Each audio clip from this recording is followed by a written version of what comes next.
Hi, hello, welcome to our channel Chemistry Era. This is Anil. Today we are going to learn about atomic models.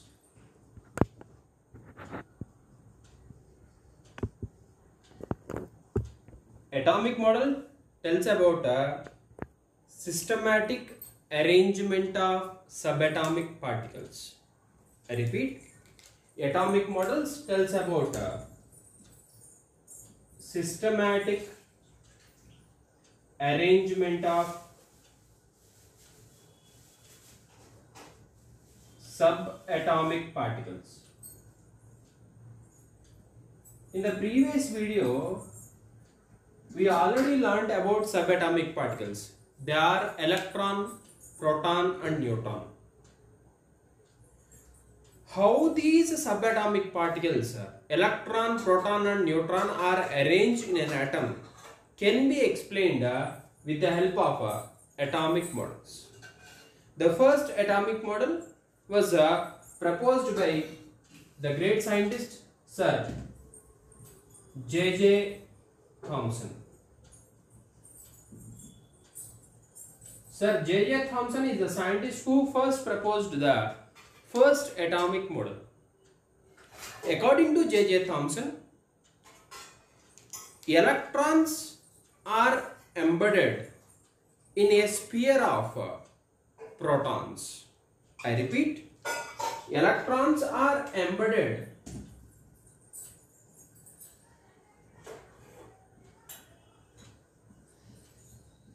in a sphere of protons. In order to understand this Thomson's model of atom, let us try to take a half of a watermelon. If you take a half of a watermelon, there will be huge amount of red fiber will be there. I think all of you have seen this. This is the red fiber which is present in the watermelon. And in this red fiber, there will be black seeds will be present, right? These are the black seeds. These are the black seeds which are present in the red fiber of watermelon. Thomson says that this red fiber is nothing but protons, and these black seeds are nothing but electrons. That means the case of watermelon, in the case of watermelon, how the black seeds are present in the red fiber of watermelon, red fiber, in the same way the electrons are electrons are embedded in a sphere of protons. Electrons are embedded in a sphere of protons. From this Thomson's model of atom, he made two important conclusions. What are those conclusions? Means the first important conclusion he made is the mass of atom is uniformly distributed.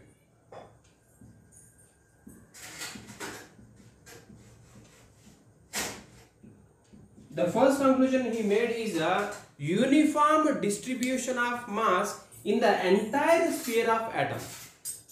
Second important conclusion he made is the charges, positive charge and negative charges are balance each other in an atom. That's the reason why atom is neutral. I repeat, from Thomson's model of atom, Thomson made two important conclusions.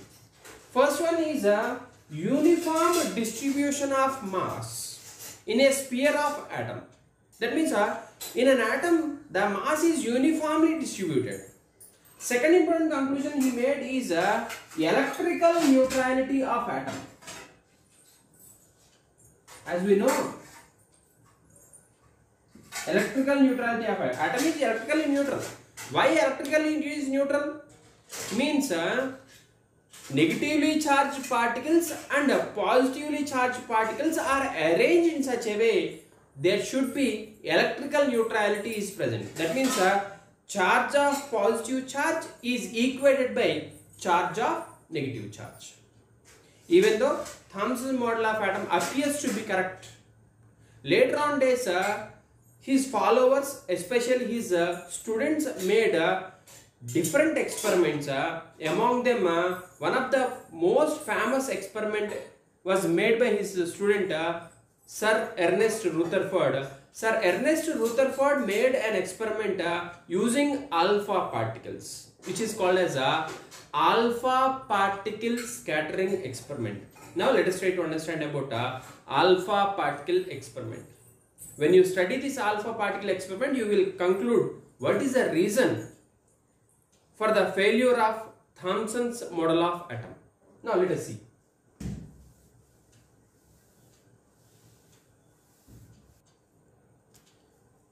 Alpha particle scattering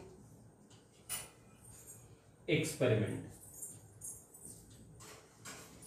Before going to learn about alpha particle scattering experiment, first let us try to understand what is alpha particle. I think in your 9th class you learned about systematic representation of atom.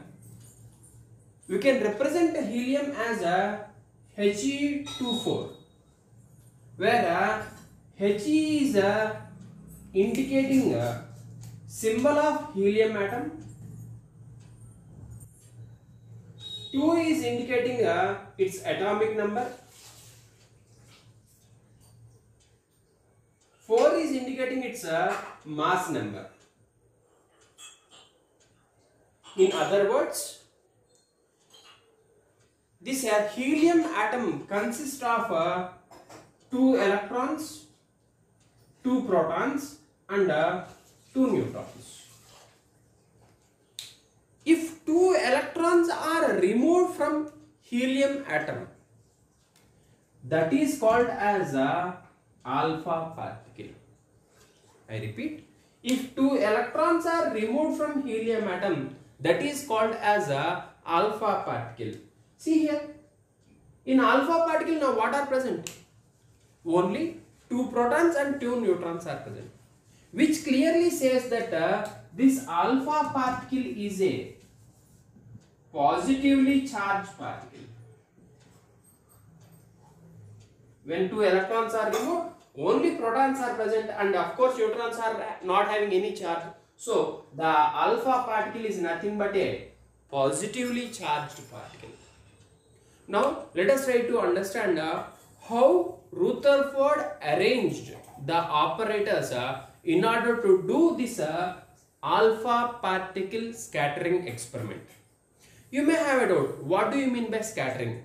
I think you have learned already in your 8th class what is meant by scattering. Scattering is nothing but if a row of marbles are there, when you throw a marble towards it, what happens? All the marbles get distributed. That is phenomena is called as scattering. I think when you go to a forest or when you are seeing the sunrise through the tree, you can see all the sunrays getting splitted out.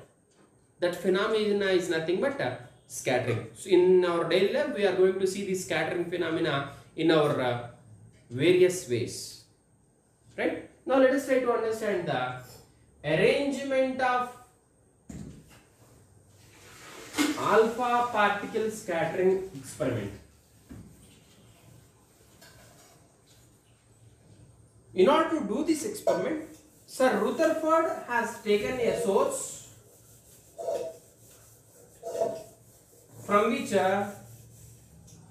he can generate the alpha particles. This is the source of alpha particles.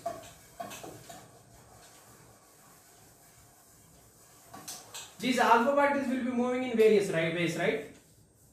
So he made a slit. By what happens when you have taken a slit? Only one alpha particle or a sequence of alpha particles will go through it. He made these alpha particles to fall on a very thin gold foil. He made the alpha particles to fall on a gold foil, and this gold foil is surrounded by a detector. This is a detector, and this is the gold foil. Very thin gold foil we are taking, right? Now, whenever alpha particle strikes this gold foil, what happens? The alpha particles get scattered, right? Whenever these alpha particles get scattered, this detector is coated with zinc sulfide screen. When alpha particle strikes on it, there will be flash will be observed. When alpha particle strikes this zinc sulfide screen, there will be a flash will be observed. Let us try to understand once again the experimental setup of alpha ray scattering experiment or alpha particle scattering experiment. Rutherford has taken a source of alpha particles. He made those alpha particles to pass through a slit, and those alpha particles coming out of slit are made to fall on a very thin gold foil. When these alpha particles fall on the gold foil, those alpha particles will scatter in various directions. In order to understand what happens to the scattered alpha particles, he surrounded this gold foil by a detector, and the detector is coated with the zinc sulfide screen. Whenever these alpha particles falls on the zinc sulfide screen, you can observe some flashes over the zinc sulfide screen. He carried this experiment for various number of times. He made three important conclusions. The first important conclusion he made is a majority of alpha particles are gone through the foil without making any deviation. I repeat, the first conclusion he made is a majority of alpha particles gone through the foil without making any deviation.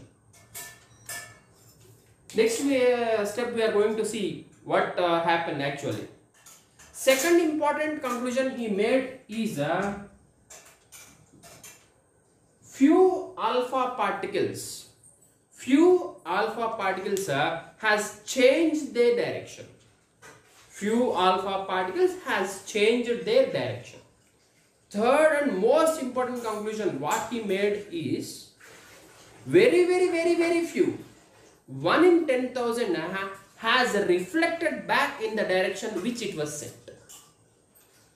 I repeat, 1 in 10,000 alpha particles has reflected back in the direction in which it was sent.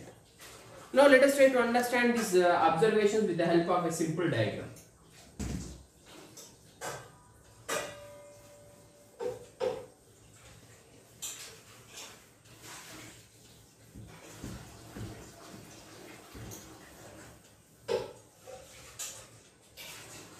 This is the gold foil having a number of gold atoms in it. Why I am keeping dot inside at the center, you will know afterwards, right? These are the alpha particles which I am sending to it. See here.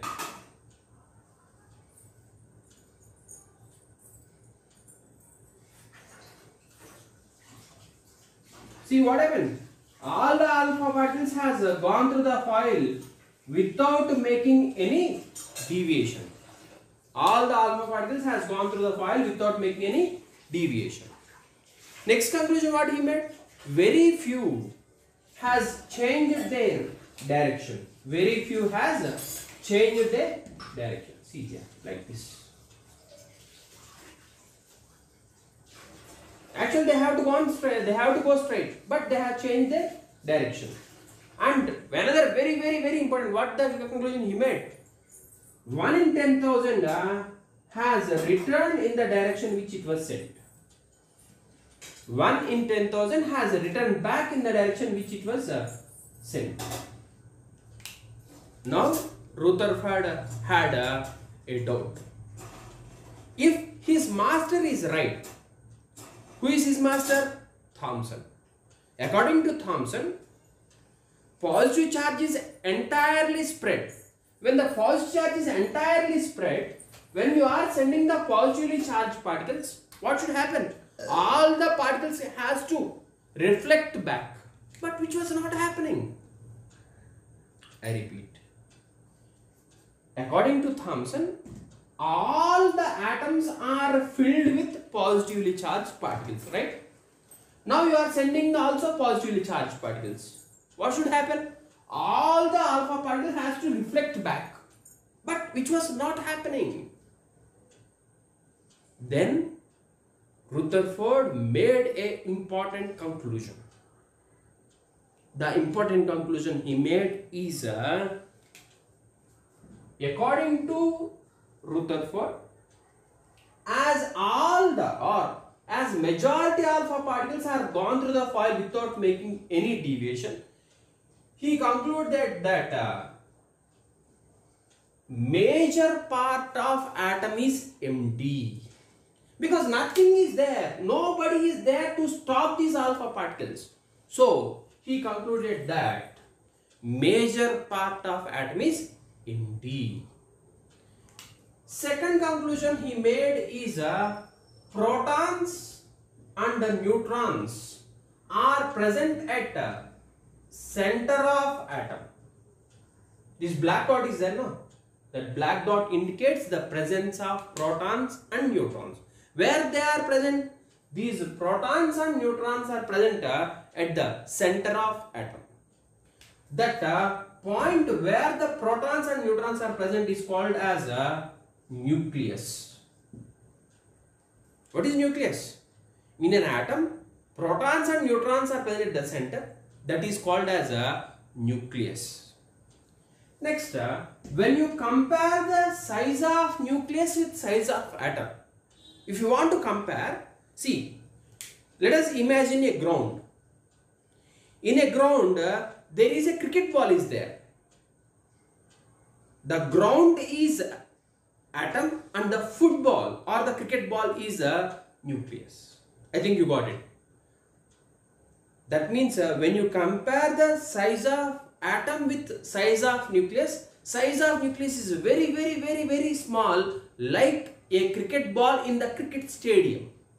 So we can say that size of nucleus is very, very less than size of atom. You may have doubt, sir, what about electrons? Then he made important conclusion. See, very few has gone through the foil by making small deviation. Why they are attracted towards it? He says that electrons are revolving around the nucleus. What is he saying? He says that electrons are revolving around nucleus. Electrons are revolving around the nucleus. He also suggested that in our solar system, all the planets are revolving around the sun. In the same way, electrons are revolving around the sun. That is the reason why this Rutherford model of atom is also called as a solar system model or planetary model. I repeat, according to Rutherford, as electrons are revolving around the nucleus, in the same way, in the similar way, like planets are revolving around the sun, he suggested that this atomic model is nothing but a planetary model or a solar system model. Next, very, very important conclusion is how these electrons are able to revolve around the nucleus. he says that when electrons are revolving around the nucleus, they possess a centripetal force. That centripetal force is balanced by, as this nucleus is having protons and protons will attract the electrons. That attraction force is called as a electrostatic force. I repeat, nucleus contains protons and neutrons, right? That protons will attract the electrons which are revolving around the nucleus. That attraction between protons and electrons is called a electrostatic force. Here, electrons are revolving around the nucleus. Means they possess a force called a centripetal force. That centripetal force and electrostatic force. Electrostatic force and centripetal force are balanced each other. That is the reason why electrons are able to revolve around the nucleus. Let us try to understand once again the Rutherford model of atom. According to Rutherford model of atom, major part of atom is empty. Protons and neutrons are present at the center of atom, which is called as a nucleus. If we compare the size of nucleus with size of atom, size of nucleus is very, very small. Next, electrons are revolving around the nucleus like planets are revolving around the sun. That's the reason why this Rutherford model of atom is called a solar system model or a planetary model. Next, this electrostatic force and centripetal force are balancing each other. That's why electrons are able to revolve around the nucleus.